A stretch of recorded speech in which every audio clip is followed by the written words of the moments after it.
Hello and welcome to the Voice of Iron, and on this session, I'll be reading and ranting about the Orion Heavy Battlemech, aka the Poor Man's Atlas.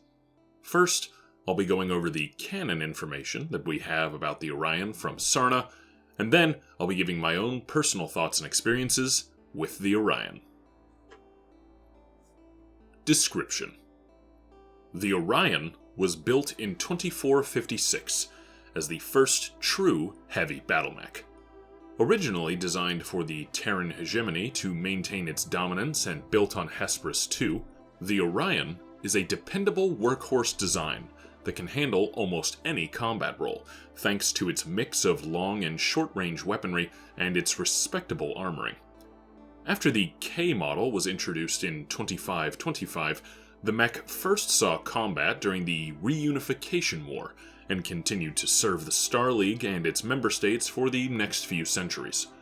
Perhaps its most famous role was as the personal mech of Alexander Kerensky during the Ameris Civil War, and it was while piloting his Orion that the general kicked down the palace doors to take the usurper prisoner. The inspiration for the Orion's beginnings is said to be a direct result of Operation Prometheus, when the Terran hegemony realized they would no longer be the sole user of Battlemechs. Work began shortly after, with the hegemony armed forces requesting machines suited for various combat roles, and the hegemony's military leadership were soon accepting proposals for competing designs, almost simultaneously. With other designs already underway, it would be General Mechanics winning a contract for a proposal that would ultimately become the hegemony's premier heavy attack battlemech, the Orion. Ironically, GM had actually unveiled a prototype as early as 2453, but the HAF, while interested at the time, were dismissive as it did not meet the High Command's requirements for speed and armor, and its armament was considered too lackluster for a frontline war machine. GM had returned to the drawing board in the following years, further refining their design by settling for a smaller, less powerful engine to free up weight for additional weaponry. It would not be until GM's third prototype, the ON-1H, which mounted a newly developed Class 10 heavy autocannon, that the HAF would finally approve the design 1 year following Operation Prometheus in 2456. Following the successful introduction of the prototype, the HAF immediately pushed General Mechanics to produce as many Orions as possible. The armed forces of the hegemony quickly assigned them to battlemech regiments in whole companies at a time, adding to their growing ranks of Mackeys, Banshees, and later Archers and Griffins. After the fall of the Star League, Kaliyama Weapons Industries took over production of the Orion, building new models from their factories on Kalidasa. This left the Free Worlds League as the only producer of new Orions during the Succession Wars, although the other successor states were capable of building spare parts to repair their mechs, and meant the Free Worlds League military was the largest Orion user. When Kaliyama merged to create the Kaliyama Alphard Trading Corporation, Orion production was started up on Kendall as well. The League's dominance in new Orions began to change during the clan invasion, when the successor states met on Outreach and agreed to work together to combat the clans. Kaliyama/ATC was among those companies which agreed to sell war materiel, including the Orion, to the other states undergoing clan attacks. In spite of the design's age, it still finds itself utilized extensively on the modern battlefield, and new variants continue to be produced. Weapons and equipment. The standard Orion ON-1K has a varied weapons mix. The mech's primary long-range weapon is a Kaliyama Deathbloom LRM-15 launcher mounted in the left torso, along with 2 tons of reloads. While an accurate weapon useful against both land and air targets, the system's control cables travel through a narrow area in the shoulder. This area is potentially subject to excessive heat, which can cause either the weapon or actuator to shut down. For intermediate ranges, the Orion carries a Kaliyama Class 10 Autocannon 10 in its right torso with 2 tons of ammo. For centuries, the ammunition feed to the cannon suffered regular jamming unless pilots loaded 19 salvos instead of the full 20 in the ammunition magazine. This defect was eventually solved in the 3030s by Norse Storm Battlemechs, although the fact that the weapon's placement limits right arm movement and can be knocked out of alignment if accidentally struck couldn't be helped. Finally, for close-range combat, the Orion has an Orion Weapons Works Class 4 SRM-4 launcher in the left torso, fed by a 1-ton bin of ammo, and 2 Orion Weapons Works medium lasers, 1 in each arm. Carrying 14.5 tons of armor gives the Orion superior protection to most other heavy mechs, with its chest and rear torso being the most and least protected respectively. Combined with an average cruising speed of 43.2 km per hour, the mech is a challenging opponent. Only 10 heat sinks mounted in the engine leaves the Orion vulnerable to overheating, but experienced pilots know how to avoid this issue by alternating weapon firings. Technicians love the Orion because its spacious interior makes performing repairs and maintenance far easier than many other mechs.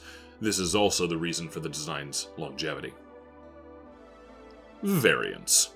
The original primitive Orion mech, the ON-1C, as it was first commissioned, lacked an LRM launcher and used an autocannon 5 in place of the AC-10. A massive 360 engine allowed the mech to obtain a maximum speed of nearly 64.8 km per hour. However, there was not enough saved weight to mount additional weaponry besides 2 medium lasers, 1 in each arm. In addition, it only mounted 14.5 tons of armor, and ultimately would be considered too lightly armed and armored, with the prototype dismissed as a candidate for production. The ON-1C2 was a mixed technology design. Built to reduce the strain on Clan Wolf's inner sphere production lines, the C2 utilizes inner sphere structural components and predominantly Clan weaponry. Having felt the sting of inner sphere mechs mounting extended range LRMs, designers chose to mount an extended LRM-15 in the typical left torso mount. The rest of the design's weaponry is Clan grade, including an ER large laser that replaces the typical ballistic mount in the right torso. A large pulse laser is carried in the left arm, while an ER medium laser is in the right. A Streak SRM-4 sits below the LRM in the left torso. 1 ton of Streak ammo and 3 tons of LRMs are stored in a Case 2 protected magazine in the left torso, and 12 double heatsinks are utilized. The ON-1H.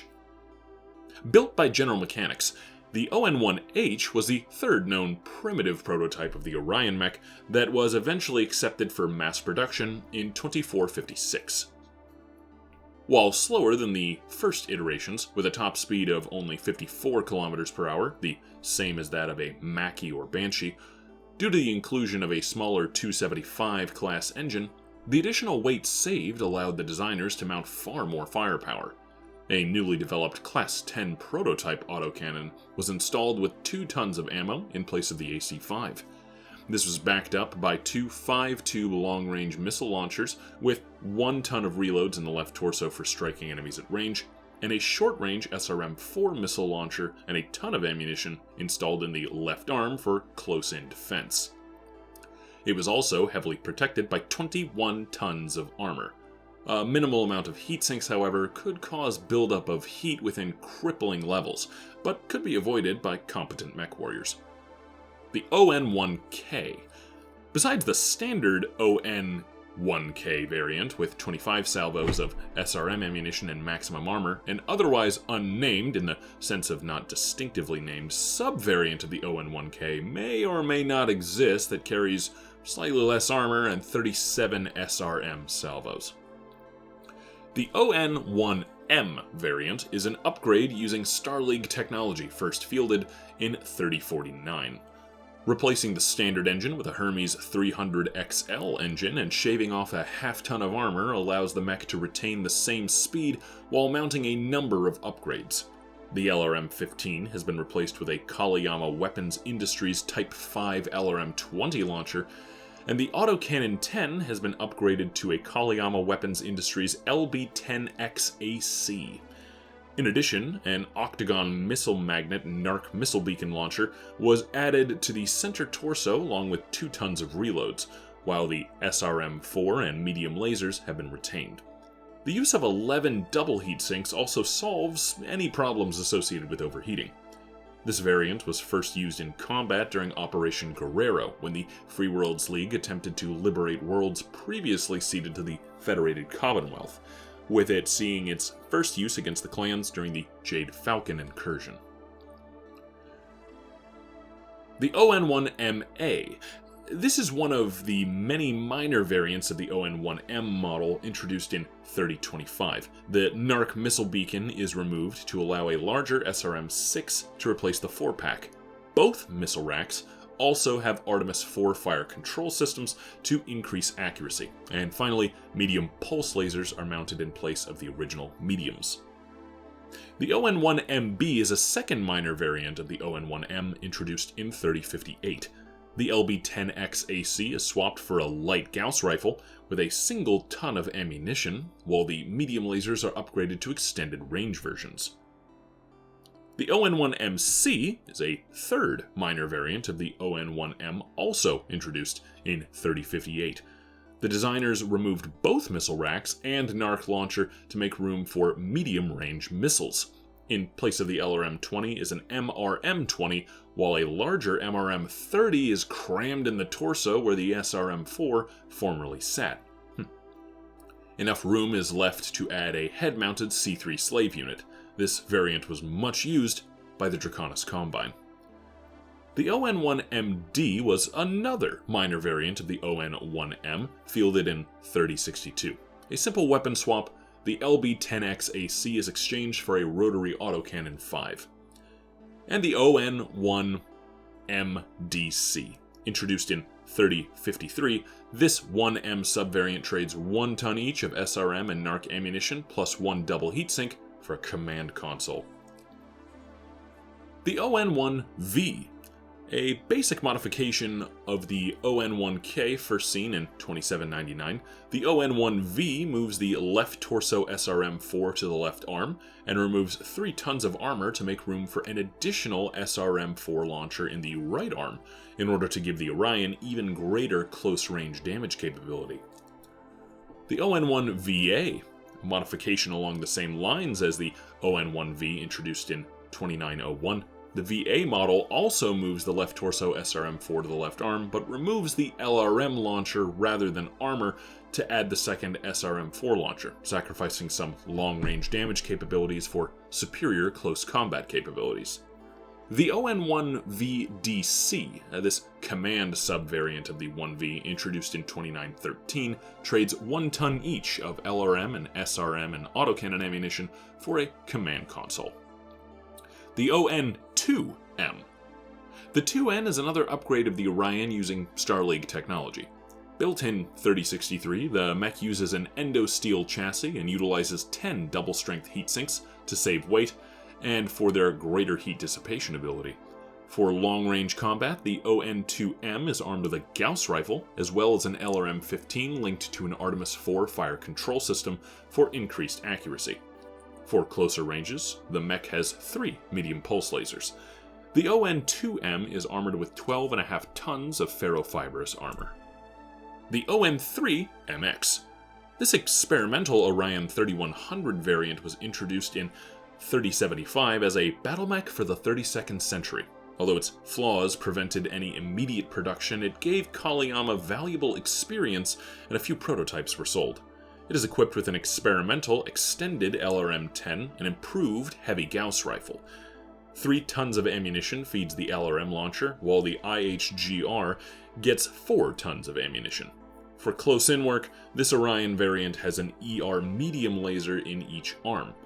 To provide room for these weapons, the mech has an XL engine, standard armor, and standard internal structure, and only the ELRM ammo is protected by case.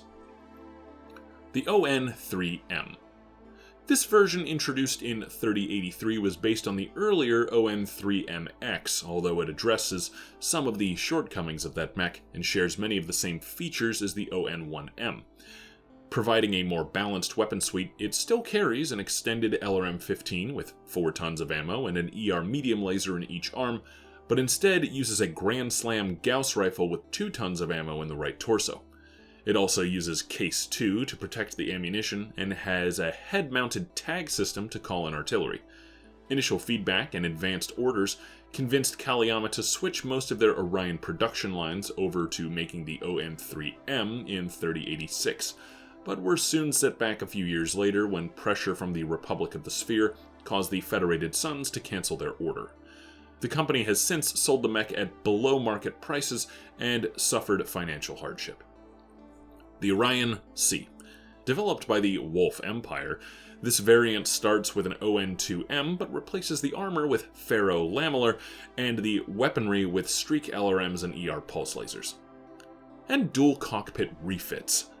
The Orion is one of the Free World League's preferred mechs on which to install dual cockpits. Standard refits usually install the dual cockpit on an ON-1V or ON-1M, requiring the removal of 1 ton of SRM ammunition. And I would be remiss not to mention the ON-1K Kerensky. The personal battlemech of commanding General Alexander Kerensky during the war against the usurper. Designers removed the LRM-15 and autocannon 10 to make room for other equipment, adding an experimental snub-nose PPC in the left torso and an Artemis 4 fire control system for the SRMs. The right torso has a Gauss rifle in the former location of the autocannon. The medium lasers of the original model are retained, and finally, ferrofibrous armor and case are used for added protection. Design quirks. The ON-1K Orion and variants, unless otherwise specified, have the unique ability for specialized anti-aircraft targeting as a quirk. They are easy to maintain and rugged.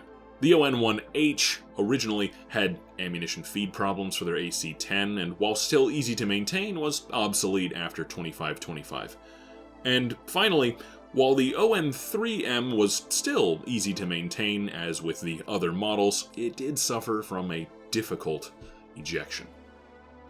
And now, my personal notes.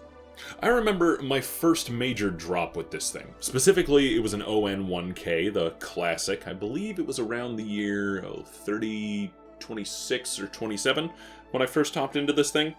At least, to my knowledge. I ended up wrecking the thing near the end of the mission because I kept using it as a brawler. But there is a very good reason why I kept running up with this thing. It was very, very good at it. Now, that's not to say that this thing should be your face tank, as it were. Rather that it felt incredibly satisfying to have a nice array of weapons with which to engage at all ranges. A common thing that I would do is target an enemy, start launching lerms directly at it while making a beeline towards it and ignoring a lot of its other allies and its incoming fire. The good front armor on this thing allowed me to tank a lot for what it's worth. Then, of course, as I got closer, I would open up, first with the AC-10 and then with the medium lasers and the SRMs, until my key target was opened up and just destroyed utterly. And then I'd move on to either whoever was next to it or something else in the distance I could start firing the lerms at and repeat the process. It is very, very satisfying to use this thing. I mean, the mix of weapons alone makes me feel like I never was out of options. Like, sure, I could be taking someone down regularly with the autocannon and the lasers, but I could always fire those SRMs if I really needed to do a little extra damage to push them over the edge into finally, having a core rupture or taking them down or ripping off their leg, whatever it may be. Not to mention that this thing has pretty decent melee capabilities as well, being a 75-ton mech. So, in the event that I ended up getting too close, or the enemy started approaching me, as long as it wasn't an assault, I would just go full in, and while letting loose with almost everything at point-blank range, just start punching this thing in whatever its weakest spot was. That said, it is not without its flaws. As much as 14.5 tons of armor is extremely impressive, I found that it would often lead me to get a little too cocky with this thing, and as I mentioned in my first deployment, it ended up getting destroyed near the end of the first mission, and this thing is not cheap to repair. Cheaper than an Atlas, mind you, but still not terribly cheap as a 75-ton heavy mech. Also, and I don't want to be negative on this thing, but it needs heat sinks. Preferably double heat sinks if you can get your hands on them, whether it's lost tech in your favorite time period though, or whether or not it's just pricey. I'm sorry, but you need double heat sinks with this thing in order to really feel like you can use all of its toolkit. Before I made a couple of modifications, swapping out a little bit of ammunition here and I think a smidge of armor to actually add enough heat sinks to matter, I would regularly overheat. That's not to say that you can't manage the heat with this thing.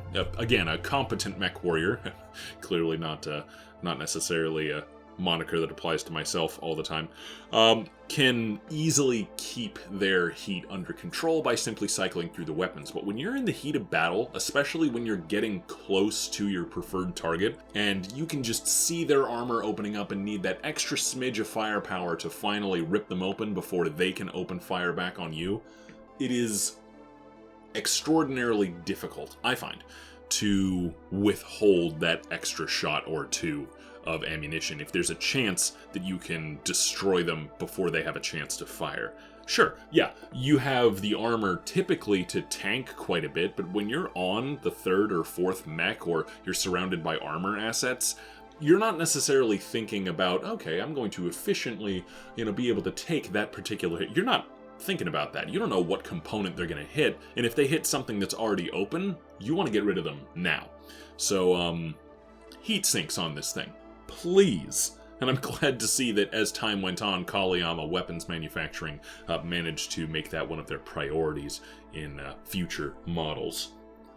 So all of those, minor nitpicks out of the way, it's a tough mech with a great spread of weapons, as I mentioned. More specifically, the fact that I can switch between energy and SERMs to try and crit seek and try and find some openings and spread across the chassis of the enemy mech, to the autocannon, which hits like a brick truck, and at a decent distance as well. And of course, my lerms for whenever something is not quite in range of anything else. And finally, just 75-tonner melee. Good stuff. About the only thing this thing is missing is some type of jump jets or something like that would allow it to have even more maneuverability. It contains many of the aspects that I like about the Thunderbolt, for instance, but feels just a little bit heftier. I mean, for good reason. You have a tool for nearly every situation.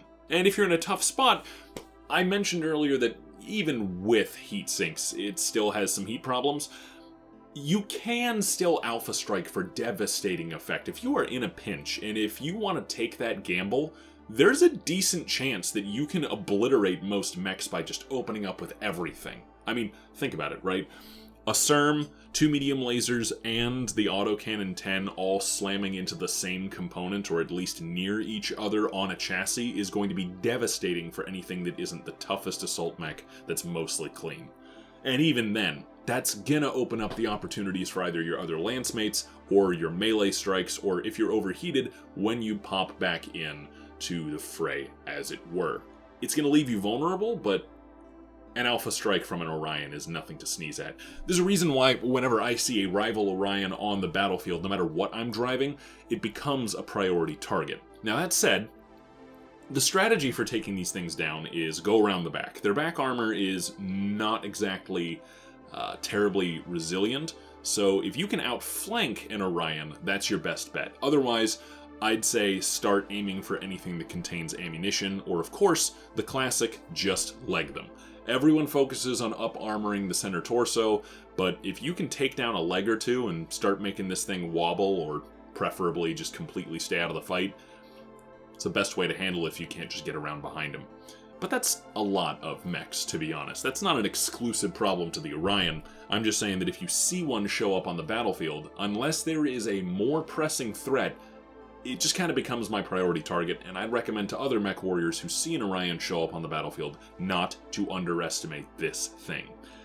Keep your distance from it as best you can. It does have its greatest effect up close, but that said, you can't just sit on this thing either. You can't sit in the back line and expect to not get hit by it either, because the AC-10 has decent range, and a Lerm 15 is nothing to sneeze at. Again, it's one of the things that I like about the Thunderbolt as well, is that Lerm 15 gives it decent punch at nearly any range.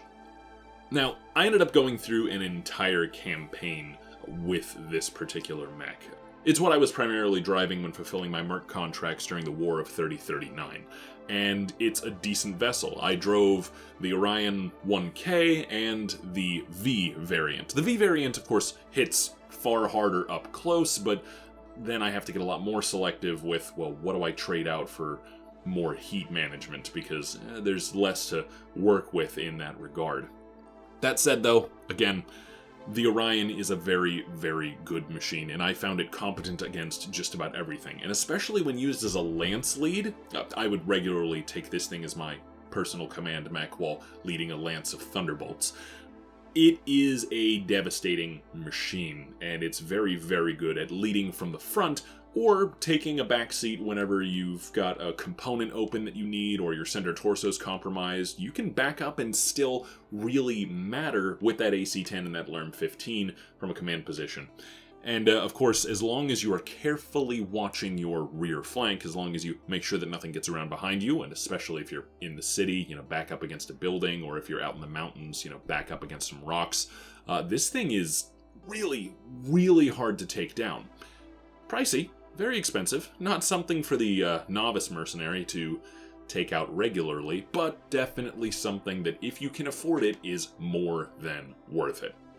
There's very much a reason why Alexander Kerensky chose this thing as his preferred mech, and as much as his variant makes significant modifications, the chassis is ridiculously versatile, and I could see someone like him who is very good at not only long-term strategic thinking, but also capable of realizing that the demands of battle often require thinking on your feet, having a platform that's capable of effectively changing its positioning and role at a rapid pace. I mean, it's not the most maneuverable machine, but when you can suddenly switch up tactics depending on which weapon suite you want to use, and if you are very good at managing your heat and other elements like that, it is a very, very good leader's choice. Also, one more thing I feel like I should mention about this, and whenever I do decide to tackle the intimidating monster that is the Atlas, I'll probably go over this again as well, but you may notice that the Orion's suite, 2 medium lasers, 1 AC-10, a SERM-4, and a LRM-15, are very, very similar and familiar to the Atlas AS-7D's suite of weapons, which includes 4 medium lasers, a SERM-6, a LRM-20, and an AC-20. That is not a coincidence.